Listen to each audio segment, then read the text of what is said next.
Hello.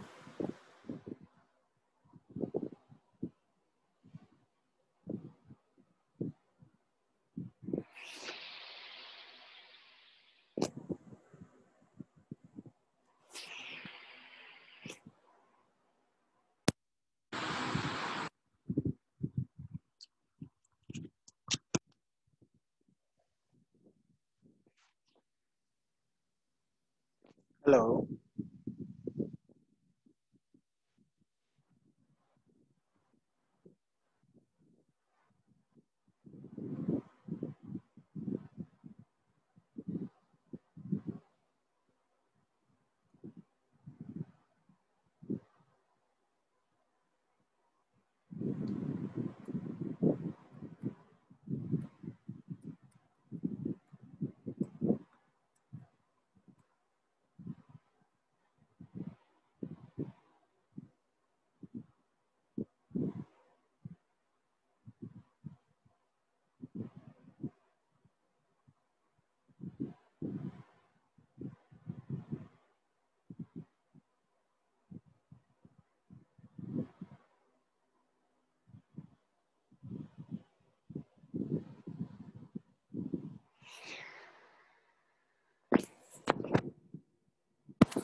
Good morning, sir.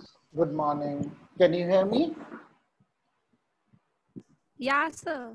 Okay. How was the maths exam? Objective was not good, but subjective was. Okay. What was the problem in objective?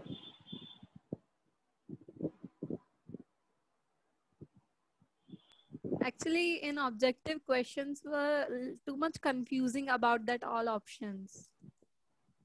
Okay. All the options are correct. Or was difficult. Is that the problem that there were? Yeah, it was seeming like one or two or three or many are correct. Okay.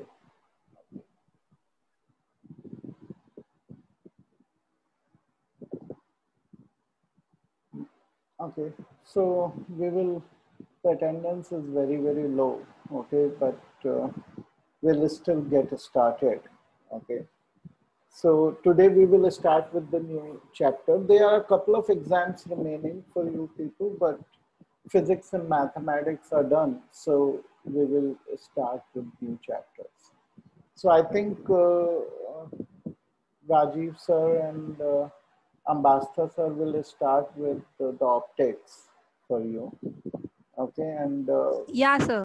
and I'll start with the dual nature of radiations. Okay, so ये जो dual nature of radiation है ये सब में हम quantum physics जो एक branch होती है फिजिक्स की उसके बारे में पढ़ेंगे. ठीक है, तो ये वो चीजें हैं जो आपने पहले नहीं पढ़ी हैं बिल्कुल भी. जैसे काफी हद तक अगर देखें तो ऑप्टिक्स में नई चीजें जरूर है, लेकिन उसका एक बेसिक अंडरस्टैंडिंग पहले से है आप लोगों के पास, ठीक है। तो ये बिल्कुल एकदम नया फील्ड है और इंटरेस्टिंग फील्ड है, ठीक है। तो न्यूमेरिकल्स के हिसाब से बहुत ज्यादा नहीं होता है इसमें, छोटा मोटा ही होता है, बहुत कॉम्प्लेक्स नहीं होता है, लेकिन समझने के लिए इसमें बहुत डेप्थ, ठीक है। तो we will keep the discussion interactive. आप लोग अपने क्वेश्चंस पूछिए, थोड़ा समझने की कोशिश करिए कि ये क्या चीज है, ठीक है। चलिए आगे। तो लाइट क्या है? देखिए, आज तक हमने लाइट के बारे में उसके कई व्यूज देखे हैं कि लाइट जो है वो एक रे या एक बीम है, जो आप रे ऑप्टिक्स में पढ़ते हैं, ठीक है। फिर न्यूटन ने जैसा कहा था कि light is made up of corpuscles और particles, right. And then we also studied in the last chapter that we studied कि लाइट जो है वो इलेक्ट्रोमैग्नेटिक वेव्स, ठीक है। तो हम उनको रे की तरह भी देखते हैं, पार्टिकल्स कॉर्पस्कल्स की तरह भी देखते हैं, और वेव्स की तरह भी देखते हैं। आखिर ये है क्या लाइट, राइट। तो ये सब जो हम व्यूज देखते हैं, देखिए किसी भी साइंस में हम जब किसी चीज को समझना चाहते हैं तो हम उसकी एक मॉडलिंग करते हैं, राइट। ये आपने अपने 11th के फर्स्ट चैप्टर में जो पढ़ा है, ठीक है। तो जब हम कहते हैं कि एक रे है, ठीक है ना, तो रे केवल एक प्रिंसिपल है, it's like a mathematical principle. इससे हमें जो उसका रेक्टिलिनियर मोशन है, यानी जो स्ट्रेट लाइन मोशन है, हमने हमेशा पढ़ा है कि light travels in a straight line, ठीक है। तो वो जो कॉन्सेप्ट है वो ये रे अच्छे से हमें यूज करने के लिए एक प्रोसेस दे देता है, इसलिए हम रे की तरह भी बोलते हैं। फिर न्यूटन ने कहा कि भाई रे तो कोई चीज नहीं होती है, लेकिन जो ये कॉर्पस्कल्स से बने हुए हैं, and these particles go at a very high speed and they look like a ray, okay. So but with this theory he could explain very few things, like mainly the reflection principle he could explain. Excuse me, sir. Yeah. Sir, रे और particles के बीच में actually कोई connection है? मतलब जो Newton ने बताया अकॉर्डिंग टू हिम, तो फिर तो लाइट सिर्फ कॉर्पस्कल्स की बनी होनी चाहिए, बट अभी तक ये डिफाइन नहीं है, बोलते हैं कि दो थ्योरीज रहती हैं। हाँ, तो वही हम उसकी, देखिए जो रे है, जब हम कहते हैं लाइट एक रे है, तो रे एक्चुअली कोई चीज नहीं होती, राइट। रे केवल एक मैथमेटिकल कॉन्सेप्ट है। रे हम किसे कहते हैं? रे एक वो चीज है मैथमेटिकली, जैसे कि ये है, which starts from a point and extends infinitely on in one direction, okay. So ये स्ट्रेट लाइन के कॉन्सेप्ट को डिपिक्ट करती है। तो जब हम क्या बोलना चाहते हैं कि light travels in a straight line, और ये क्यों बोला गया light travels in a straight line? Because there are sharp shadows form,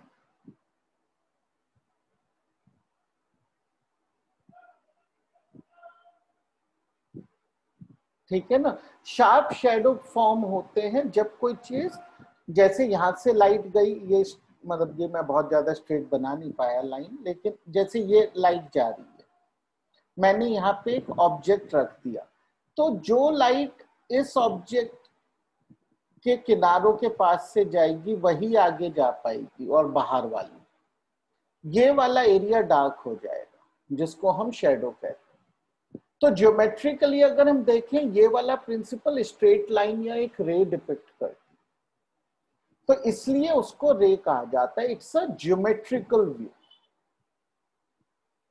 आप ये समझकर आप ज्योमेट्रिकली प्रॉब्लम्स को हैंडल कर पाते हैं। लेकिन corpuscle was an answer to the physical view, कि न्यूटन ने ये कहा कि फिजिकली किस चीज से बनी है लाइट, वो बहुत छोटे छोटे पार्टिकल्स से बनी है, जिनका नाम, जिसको उसने कहा corpuscle. Corpuscle is just another name for particle, ठीक है। तो ये एक फिजिकल व्यू है। लेकिन ऑब्वियसली हम ये जानते हैं कि न्यूटन की थियरी तो कुछ ज्यादा चीजों को एक्सप्लेन कर नहीं पाई when it comes to light.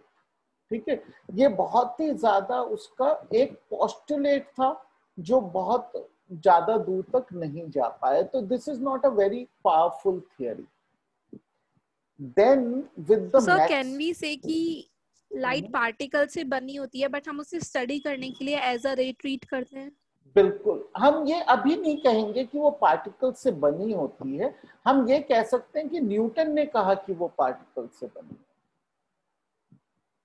ठीक है ना, अभी तक हमने ये माना नहीं कि वो पार्टिकल से बनी होती है, ये चैप्टर पढ़ने के बाद हम किसी हद तक मानेंगे उस बात को, क्योंकि न्यूटन की थियरी तो बेसिक चीजें जैसे इवन रिफ्रैक्शन को नहीं एक्सप्लेन कर पाई, जो बहुत ही बेसिक फिनोमिनन है। केवल और केवल वो किसको एक्सप्लेन कर पा रही थी कि ऐसे एक पार्टिकल आया और वो अगर हम बॉल को भी ऐसे फेंकेंगे तो वो ऐसे रिफ्लेक्ट होके जाएगी और ये एंगल इस एंगल के इक्वल हो जाएगा अगर परफेक्टली इलास्टिक सरफेस है। तो वो केवल उसी चीज को एक्सप्लेन कर रही है, एंड फॉर्मिंग ऑफ शैडो को तो करेगी ही अगर पार्टिकल्स एक स्ट्रेट लाइन में ट्रेवल करें तो, राइट। तो हम ये कह सकते हैं कि न्यूटन ने ये कहा कि वो कॉर्पसल से बनी है, लेकिन वो ज्यादा चीजें एक्सप्लेन नहीं कर पाया, तो this theory is a rejected theory. Okay, we don't accept this. Ray जो है वो थियरी है ही नहीं, रे केवल एक ज्योमेट्रिकल व्यू है। ठीक है ना, क्योंकि रे तो कोई फिजिकल चीज तो होती नहीं है, ये तो एक ज्योमेट्रिकल व्यू है कि हम उसको रे मान लें और उससे हम अपने प्रॉब्लम सॉल्व कर लें। तो सबसे पहला जो वेल डिफाइंड फिजिकल व्यू था वो था इलेक्ट्रोमैग्नेटिक व्यू, जिसको हम आज भी मानते हैं, we still accept it. Okay, जो मैक्सवेल ने दिया हम।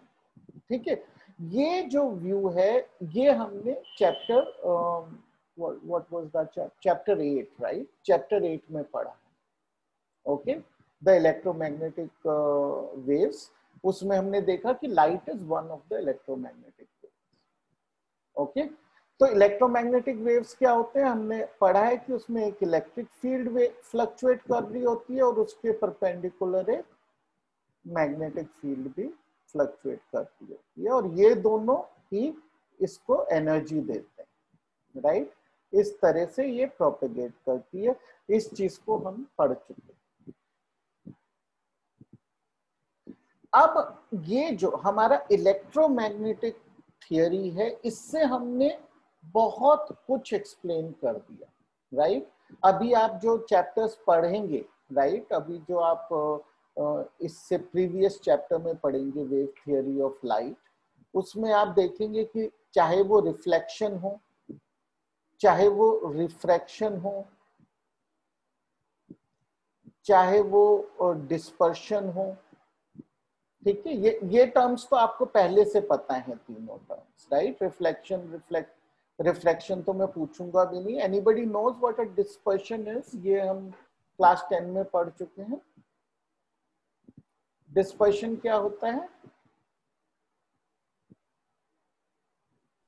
सर? जैसे व्हाइट लाइट डिस्पर्स होके 7 कलर्स में ब्रेक डाउन हो जाती है, ये होता है डिस्पर्शन, कि the light breaks down into constituent colours.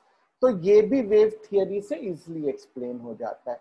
फिर हम कुछ और टर्म्स हैं जो अभी हम पढ़ेंगे, polarization. Okay, polar, I will use the English spelling, polarization, diffraction, and interference. Okay, ये चीजें आप इसके प्रीवियस चैप्टर में पढ़ेंगे, और ये भी बखूबी इलेक्ट्रोमैग्नेटिक वेव्स एक्सप्लेन करती हैं। और एक चीज आप और पढ़ चुके हैं, scattering of light, right. Scattering क्या होता है कि यस कोई सर। पार्टिकल है, लाइट आके उस पार्टिकल के अराउंड टर्न हो जाती है, ये भी वेव थियरी बहुत अच्छे से एक्सप्लेन करती है। ठीक है, तो इस इतने सारे फिनोमिनन, और actually these were only the phenomenon that were known back then, okay, and all of those were very beautifully explained by electromagnetic radiations. इसलिए इस थियोरी में बहुत दम है, ठीक है, ये बहुत अच्छे से एक्सप्लेन करती है। लेकिन क्या ये सब कुछ एक्सप्लेन कर पाती है? एक्चुअली ये सब कुछ एक्सप्लेन नहीं कर पाई। कुछ चीजों पे जाकर ये थियोरी में भी दम तोड़ दिया, और हमें जरूरत पड़ी कि कुछ और देखें, हम समझें कि लाइट इसके अतिरिक्त क्या है, ठीक है। तो ऐसा क्या फिनोमिनन है? वैसे कई हो जाएंगे, लेकिन जो मेन है, जो सबसे इंपॉर्टेंट फिनोमिनन है, जहां पे इलेक्ट्रोमैग्नेटिक थियरी जो है हमारी वो एक्सप्लेन नहीं कर पाई, वो है द फोटो इलेक्ट्रिक इफेक्ट। और उसके बारे में हम इस चैप्टर में पढ़ेंगे कि ये क्या होता है और क्यों वेव थियरी इसको एक्सप्लेन नहीं कर पाती, और अगर वो नहीं कर पाती तो कौन सी थियरी है जो इसे एक्सप्लेन कर पाई, ठीक है। तो पहले हम फोटो इलेक्ट्रिक इफेक्ट के बारे में समझते हैं।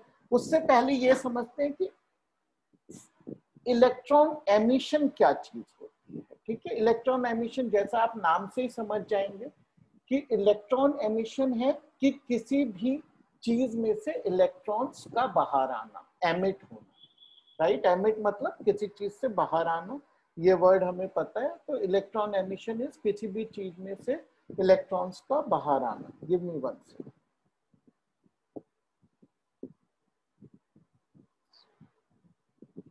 I'm just marking the attendance. Give me one. Yeah. तो देखिए, जो हमने पढ़ चुके हैं कि मेटल्स कैसे बने होते हैं, ठीक है। तो मेटल्स इस तरह से बने होते हैं कि उसके एटम्स जो हैं वो एक लैटिस स्ट्रक्चर में, लैटिस का मतलब ऐसे एक इसको लैटिस बोलते हैं, यानी इसके लिए एक वेब काइंड ऑफ स्ट्रक्चर, ठीक है। ऐसे इसके सारे एटम्स जुड़े हुए होते हैं एक दूसरे से विद अट्रैक्टिव फोर्सेस। लेकिन जो इसके वैलेंस इलेक्ट्रॉन्स होते हैं मेटल, ठीक है, जो 1, 2 या 3 तक हो सकते हैं, ये टाइटली बाउंड नहीं होते हैं एटम के साथ, राइट, क्योंकि ये न्यूक्लियस से काफी दूर होते हैं, इसलिए ये थोड़े से लूज होते हैं। लेकिन जब ये लैटिस स्ट्रक्चर बनता है तो क्या होता है, ये काफी हद तक इस अपने मेन एटम से सेपरेट हो जाते हैं। तो ये हमारा अगर एटम था, उसके चारों तरफ इलेक्ट्रॉन्स रिवॉल्व हो रहे थे, जो बाहर वाला इलेक्ट्रॉन है ये अपना ऑर्बिट छोड़ देता है, ठीक है। और इसी तरह से इसके साथ वाले एटम का भी जो बाहर का इलेक्ट्रॉन है वो अपना ऑर्बिट छोड़ देता है, और जो पीछे रह जाता है वो एक मेटल का आयन रह जाता है। और ये जो इलेक्ट्रॉन्स हैं ये फ्रीली इस एटम से दूसरे एटम तक और दूसरे से तीसरे एटम तक आ जा सकते हैं। तो जो अगर हम इस पूरे स्ट्रक्चर को विजुअलाइज करें तो हम इस तरह से कर सकते हैं कि मान लीजिए ये एक मेटल का पीस है, तो मेटल का piece is like a sea of electrons और a pool of electrons. Let me use the word pool, pool of electrons. और उसमें जो पानी की तरह बह सकता है, जिसकी एक फ्लूइडिटी है, और उसमें जो एटम्स हैं वो फिक्स्ड है, जो आयंस कह लीजिए अब उनको, वो फिक्स्ड है, और ये एक पूल ऑफ इलेक्ट्रॉन्स में लगे हुए हैं, और ये इलेक्ट्रॉन्स फ्रीली मूव कर सकते हैं। इन्हीं को हम बोलते हैं फ्री इलेक्ट्रॉन्स, ठीक है। तो जो वैलेंस इलेक्ट्रॉन्स हैं मेटल्स में वो उनके फ्री इलेक्ट्रॉन्स होते हैं, ठीक है। लेकिन ये फ्री इलेक्ट्रॉन कितने फ्री हैं? इतने फ्री हैं कि विद इन द मेटल ये आगे पीछे जा सकते हैं, ठीक है, और ये कंटिन्यूअस मोशन में रहते हैं। और जब आपने करंट इलेक्ट्रिसिटी पढ़ी तो आपने ये पढ़ा है कि ये रैंडम मोशन में होते हैं ये फ्री इलेक्ट्रॉन्स। जब हम एक पोटेंशियल लगाते हैं उसी समय ये जो है तेजी से मूव करते हैं और एक दूसरे एटम से या फिर जो आयन्स हैं उनसे टकरा कर रुकते रहते हैं और फिर ड्रिफ्ट वेलोसिटी से मूव होते हैं ओनली अंडर पोटेंशियल डिफरेंस, लेकिन otherwise they are just moving in random direction. ठीक है? Excuse me sir. हाँ सर अलग अलग एटम्स की जो आउटर मोस्ट इलेक्ट्रॉन्स मतलब आउटर मोस्ट शेल्स होती हैं उनमें जो इलेक्ट्रॉन्स होते हैं वो एक दूसरे को रिपेल नहीं करते? हाँ, वो एक दूसरे को रिपेल करेंगे जिस तरीके से जो एटम है उसके जो आयन्स पीछे रह जाएंगे वो भी एक दूसरे को रिपेल करेंगे, राइट? तो अगर सर वो रिपेल करते हैं तो वो फिर इस टाइप का पूल कैसे फॉर्म करते हैं? हाँ, तो अब ये देखिए कि ये ऐसा है कि अगर हम एक दो इलेक्ट्रॉन्स हैं तो दोनों नेगेटिव हैं, राइट? तो वो क्या करेंगे? रिपेल करेंगे एक दूसरे। उसी तरीके से ये दो आयन्स हैं जो पॉजिटिव हैं, ये भी एक दूसरे को रिपेल करेंगे, फाइन। लेकिन सर एक्चुअली क्वेश्चन ये था हाँ, कि जैसे आपने बताया कि मेटल्स एक इलेक्ट्रॉन का पूल हो सकता है, मतलब हाँ, उसको हम एज अ ट्रीट कर सकते हैं, तो हम्म, जो आउटर मोस्ट शेल्स हैं अलग अलग एटम्स की वो एक दूसरे के को रिपेल नहीं करती? हाँ, हाँ, मैं वही बता रहा हूँ, that's what I am explaining. तो अगर मान लीजिए केवल आपके पास दो इलेक्ट्रॉन्स हैं तो वो रिपेल करते हैं एक दूसरे को, राइट? अगर केवल दो या सर। पॉजिटिव आयन्स हैं वो भी एक दूसरे को रिपेल करते हैं, ठीक है? हम्म। तो आप अगर मान लीजिए केवल एक पूल ऑफ इलेक्ट्रॉन्स बनाना चाहें तो वो रिपल्सिव फोर्स से टूट जाएगा, भाग जाएगा एक दूसरे से, राइट? यही आपका या सर। क्वेश्चन है। लेकिन right right right. Individually that is how they will behave, that is correct. But अब इन दोनों चीजों को हमने मिक्स कर दिया, राइट? तो ये एक दूसरे को रिपेल कर रहे हैं। यहाँ पे आए ये इलेक्ट्रॉन है, मान लीजिए ये इलेक्ट्रॉन है, ठीक है? ये इलेक्ट्रॉन से एक दूसरे को रिपेल कर रहे हैं, लेकिन ये जो एटम है, ये जो आयन रह गया, ये इस इलेक्ट्रॉन को अपनी तरफ अट्रैक्ट कर रहा है, राइट? सो और इस या वाले सर। इलेक्ट्रॉन को भी अपनी तरफ अट्रैक्ट कर रहा है। उसी तरीके से ये राइट। वाला इलेक्ट्रॉन को ये वाला आयन अट्रैक्ट कर रहा है, प्लस ये वाला आयन अट्रैक्ट कर रहा है, ओके, तो जो राइट? इनका रिपल्शन और हाँ, अट्रैक्शन तो जो दोनों होता है हाँ उसकी तो वजह से ये नेट, स्टेबल हाँ, रहता है। यस, सो जो नेट रिपल्शन है it is less than the net attraction. So net force is attractive, ठीक है? और ये जो बात है ये मतलब मेटल्स में इस तरह से होती है इलेक्ट्रॉन पूल की वजह से, और सब्सटेंसेस में किसी अलग रीजन से होती है, ठीक है? तो ये इस तरह से सेपरेट हो जाते हैं। अगर आप अलग से एक पूल ऑफ इलेक्ट्रॉन्स बनाना चाहें तो वो नहीं बना पाए, ठीक है? तो अब ये जो लैटिस स्ट्रक्चर और इलेक्ट्रॉन्स का एक स्ट्रक्चर बना हुआ है which looks to us physically as a piece of metal, इसमें से ये इलेक्ट्रॉन्स हर समय मूव कर रहे हैं। अब क्वेश्चन ये है कि ये अगर ये हम एक पूल जैसा हो गया तो एक पानी का पूल देख लेते हैं, ठीक है? ये मान लीजिए पानी का पूल है, इसमें पानी के मॉलिक्यूल्स ऐसे मूव कर रहे हैं ब्राउनिंगियन मोशन में, right? Always. Now what happens, right? We know a process of evaporation. तो इवेपोरेशन क्यों होता है? इसलिए होता है कि कुछ इसमें से एटम्स बहुत हाई एनर्जी पे होते हैं और वो इसको छोड़कर निकल जाते हैं, राइट? तो अब यही चीज how can we call that process evaporation? दोनों प्रोसेस इवेपोरेशन में काफी डिफरेंस हुआ ना? जो पानी में होता है, जिस तरह से एटम छोड़ के चला जाता है, वो मॉलिक्यूल छोड़ के चला जाता है, उसको इवेपोरेशन ही कहते हैं।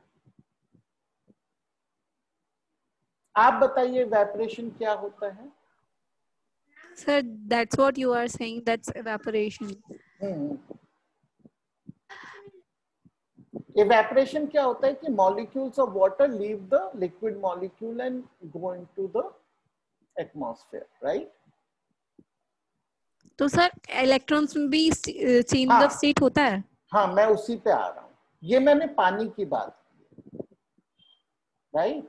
लेकिन अगर इलेक्ट्रॉन ऐसा करना चाहता है, राइट, तो इलेक्ट्रॉन जब इसमें से जाएगा तो ये जो मेटल पीस पीछे रह जाएगा ये पॉजिटिवली चार्ज हो जाएगा और इलेक्ट्रॉन नेगेटिवली चार्ज है, तो ये इसको वापस खींच लेगा। Okay, so electrons are not able to leave. Electrons also have different amount of energies, but in a stable piece of metal, okay, by itself they never have enough energy to escape it like water molecules have the energy.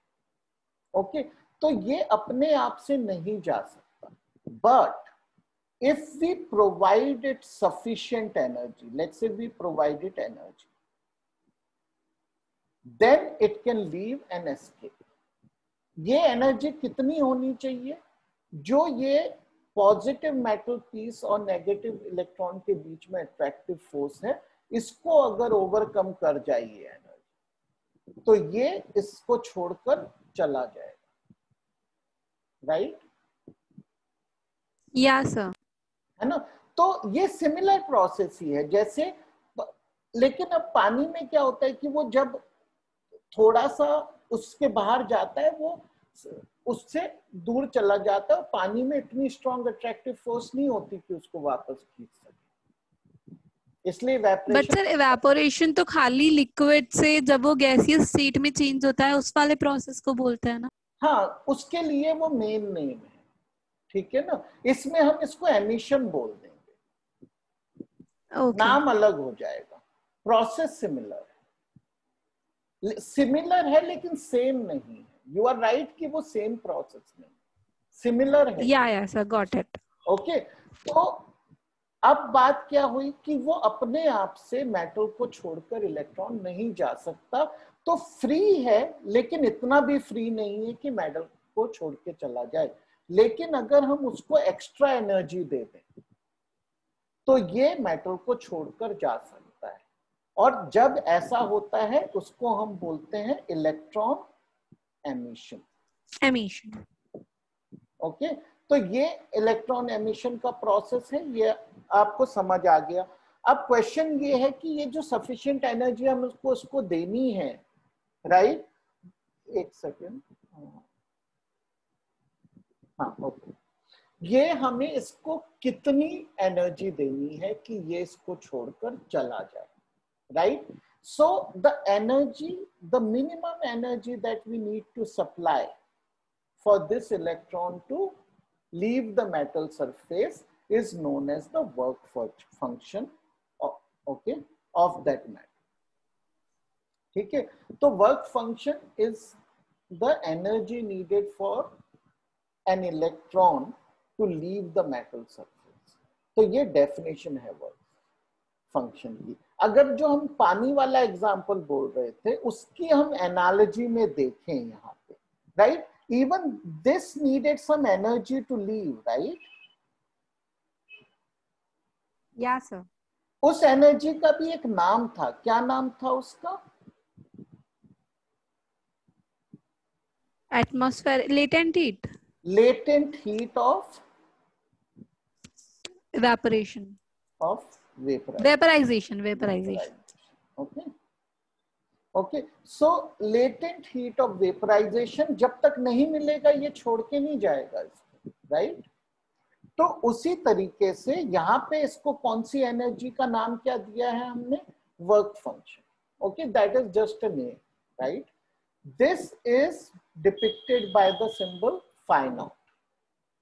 Okay, और इसकी unit obviously अगर ये energy है तो unit तो इसकी joule ही है, right? लेकिन जो इसकी प्रैक्टिकल यूनिट है वो है electron volt. We know electron volt is a unit of energy, which is equal to 1.6 into 10 raised to power 19 joule. तो ये एक कन्वीनियंट यूनिट है. ऐसा यूनिट अभी भी जूल ही है, राइट? तो ये वर्क फंक्शन जो है, यानी minimum energy required for it to leave the metal, ये दो चीजों पे डिपेंड करता है. एक तो मेटल पे डिपेंड करता है कि कौन सा मेटल की हम बात कर रहे हैं. जैसे कि सीजियम के लिए ये एनर्जी कम होती है और प्लेटिनम के लिए ये एनर्जी काफी ज्यादा होती है. ठीक है, तो ये मेटल पे डिपेंड करता है. दूसरा, it also depends on the nature of its surface. Okay, so there can be multiple parameters, like one parameter can be roughness. Okay, तो हम उन डिटेल्स में नहीं जाएंगे, बस हमें ये पता होना चाहिए कि ये दो चीजों पे डिपेंड करता है कि कौन सा मेटल है और उसके नेचर ऑफ सरफेस पे वर्क फंक्शन होता है. तो जब हम बुक में कोई वर्क फंक्शन दिया होगा कि जैसे प्लैटिनम का वर्क फंक्शन लेट्स से रफली 5 पॉइंट समथिंग है, अगर तो अगर वो वैल्यू आपको दी गई है, वो एक average value of work function for platinum. Okay, अब ये वर्क फंक्शन के इक्वल या उससे ज्यादा जो हमें एनर्जी देनी है इस इलेक्ट्रॉन को, ये हम 3 तरीकों से दे सकते हैं.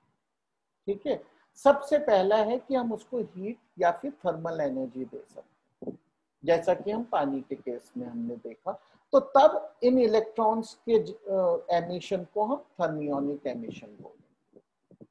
ठीक है, ये हम यूज करते हैं जैसे कि सीआरटी टेलीविजन होते थे पहले. आपको पुराने किस्म के आपने टीवी तो देखे ही हैं जब आप थोड़े यंग थे, राइट? आजकल तो एलसीडी होते हैं, मगर जो पहले पिक्चर ट्यूब वाले टेलीविजन होते थे, तो उसमें जो पीछे सीआरटी लगा होता था, उसमें थर्मियोनिक एमिशन ऑफ इलेक्ट्रॉन्स होता. ठीक है, फिर दूसरा क्या है कि हम एक बहुत स्ट्रॉन्ग इलेक्ट्रिकल फील्ड लगा दें, तो electrical field will accelerate the electron and give it kinetic energy to leave the metal surface. Okay, however this requires very high level of electric field. Okay, it requires of the order of 100 million volt per meter field, which is a very strong field, right? But yes, it is still possible. Okay, usually हम electrostatic field से we create current rather than thermionic emission, but it is possible when we see a discharge happen. Okay, and the third and the one that we'll study a lot in this chapter is by illuminating the metal surface with the electromagnetic wave. Okay, or light. Okay, light is a form of electromagnetic wave. So अगर हम can you explain this second one again? The electrostatic field. Yeah sir. हाँ, तो देखिए ये metal का एक piece है. ठीक है, यहाँ पे मान लीजिए कुछ इलेक्ट्रॉन्स हैं. अगर मैं इसके ऊपर एक बहुत स्ट्रॉन्ग इलेक्ट्रिक फील्ड लगा दूं, राइट, तो ये इलेक्ट्रॉन्स इस मेटल प्लेट से in, because this will pull it out with the force equal to this charge into field, right? So this can give it enough energy to come out of the metal. Okay. जैसा कि spark plugs वगैरह में होता है, या फिर आपके switch में घर में कभी स्पार्किंग हो जाती है, राइट? सो बहुत पास में दो मेटल फील्ड्स होते हैं और एक बहुत हाई वोल्टेज उन दोनों के बीच में होता है. Now the distance is very less and the voltage is very high, so field is voltage by distance, right? So this becomes a pretty large value. When it is of the order of 10 raised to power 8 volt per meter or more, then the electrons can leave and we see it as a sparking. Okay, because it generates a lot of heat which generates spark. Okay, so but electrons are moving, that's why the current gets transmitted, because electrons move from in between the space between these two metal plates. Okay, The third one, which is what we are going to study the most now, is the when we throw light on this metal piece, then also the metal absorbs this light energy and the electrons are emitted. Okay, this is difficult for you to observe in your day-to-day life as such, right? But Yeah, it is sir. possible, right? And it is now you see a lot of things like, the photovoltaic cell, right? All the solar panels that you see all are working on this principle, right? So today it's a household phenomenon. Everybody uses light to create electricity in some form or fashion. Somewhere you will see a solar panel, right? तो वहां पे कौन सा principal use हो रहा है? Photo electric emission. यहाँ पे जो वो वर्क फंक्शन के बराबर की एनर्जी है वो उसको किसने दी है? इलेक्ट्रोमैग्नेटिक वेव्स ने दी है, या फिर हम कह सकते हैं लाइट या रेडिएशंस ने दी है, राइट? तो अब फोटो इलेक्ट्रिक एमिशन को मेजर करने के लिए, ऑब्जर्व करने के लिए एक सेटअप देख लेते हैं। फिर हम ये देखेंगे कि इसकी क्या प्रॉपर्टीज होती है, कब ये एमिशन होता है, कब नहीं होता है, एंड सो ऑन, राइट? तो ये सेटअप देखिए किस तरीके का है कि ये जो आप केसिंग देख रहे हैं, right, this is a glass tube which is sealed, right, and it is evacuated. Okay, so there is a vacuum inside it. Now here there is a transparent window which is made up of quartz. Okay, the reason it is made up of quartz and not glass is that high energy waves, right, like the violet and the ultraviolet, pass through quartz easily but not through glass. Okay, glass usually absorbs those rays. Okay, that's why we prefer to use quartz. Otherwise we will only get the larger wavelengths to pass through. Small wavelengths do not pass through the glass. Okay, so that is the reason to use a quartz window. Now inside it are two electrodes. Okay, one is the emitter electron, or it's connected to the negative terminal. That's why it is also called the cathode. Okay, and there is the collector electrode here, which is positively charged, called the anode. Okay, then this is connected to a circuit in which we can applying a varying voltage using a rheostat. So there is a rheostat and we can using that apply a variable voltage in this circuit, and we can measure the current using a very sensitive ammeter, micro ammeter. Okay, so we will measure current in this circuit. You will see that there is a device called commutator that is put in here. This is like so that we can change the polarity. We can make this as positive and this as negative, because we also want to study this phenomenon by applying the reverse potential. Okay, that's why this device is put there, which is commutator, right? So we should understand this circuit well. And now what we will do is we will have a source of light. Okay, and this light will fall through this quartz window onto the cathode plate here. This cathode plate, which is the emitter, because it will emit electrons, is made of a material whose work function is relatively low, right?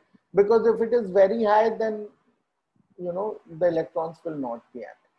So something with low work function we have put here, and when these rays fall on this, okay, the electrons are emitted. Now because this is negative, this is positive, then what will happen? There will be an electric field from positive to negative, right? If the electric field is in this direction, then the electrons will be accelerated in this direction. Okay. And when they get accelerated, they go and meet the anode and a current flows in this.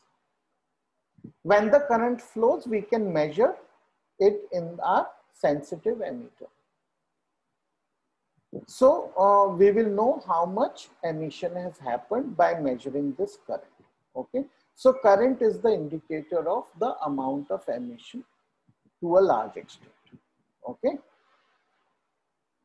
Now we also want to vary two more things here. We want to change the frequency of the light that is falling on this. We also want to change the intensity of light that is falling on this. How can we change the frequency? We already know frequency of light is manifests itself into what? To our eyes, what is frequency of light? If I give you two lights of, let's say, 550 nanometer wavelength and 650 nanometer wavelength, how will you know that these are two different type of lights? By looking at it. Their color will be different, right? We have studied this in the electromagnetic wave chapter, right? That the color is depicted by the frequency. Okay. So what we can do is we can put different color filters here and accordingly change the frequency of the wave that is reaching the cathode. How can we change the intensity without actually making any change to the source? One is I use a lamp which I can dim and make it brighter. But let's say I can't do that. Then what will I do to change the intensity of light here? Is there an easier way to do that? Anybody can think of a smart way to change the intensity of light falling on the cathode without changing the light source? By moving it farther or nearer. You bring it nearer, more light will fall on this. You take it away, lesser light will fall on this. Right? So this is a very, very simple setup which is made up of a light source, a simple light source, and a set of filters. You can replace the filters when you wish. Right? There is a circuit connected. We need an emitter, very sensitive one, to measure the current flowing. And this, the window should be a quartz window to allow higher frequencies to pass. So this is the setup. And when we start this setup, we give it certain potential, positive potential. Then what we find is that electron